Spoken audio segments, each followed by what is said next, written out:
শব্দার্থ নিয়ে আমরা আলোচনা করব এবং সম্ভাব্য উত্তর দেওয়ার চেষ্টা করবে শিক্ষার্থী এবং সেই শব্দার্থগুলো দিয়ে আমরা বাক্য গঠন করব। তার পরবর্তীতে আমরা এই শব্দ গঠনের জন্য পাঠ্যপুস্তক, বোর্ড ও মার্কার ব্যবহার করে শিক্ষার্থীদেরকে সঠিক অর্থ অনুধাবন করার চেষ্টা করব। পরবর্তী কাজ হচ্ছে বিষয়বস্তু উপস্থাপন। সংক্ষিপ্ত আলোচনার মাধ্যমে প্রকৃত বিষয়বস্তুটি আমরা উপস্থাপন করব। শিক্ষার্থী মনোযোগ সহকারে অংশগ্রহণ করবে।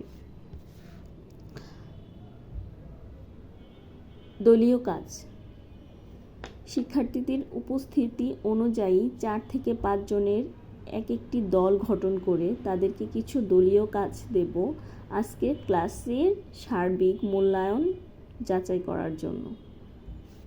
শিক্ষার্থীরা দলীয় কাজে সক্রিয়ভাবে অংশগ্রহণ করলে ক্লাসটি স্বতঃস্ফূর্তভাবে সম্পূর্ণ করা সম্ভব। তাই আমরা হয়তো কিছু স্টুডেন্টদের মধ্য থেকে কাউকে বোর্ডে এনে কিছু প্রশ্নের সঠিক আনসার করতে দিতে বলতে পারি, অথবা খাতা কিংবা কলম ব্যবহার করে তারা নিজেরা নিজেদের অবস্থান থেকে প্রশ্নোত্তর তৈরি করে তাদের মধ্য থেকে দলনেতা উপস্থাপন করে সে উত্তর প্রদান করার চেষ্টা করবে।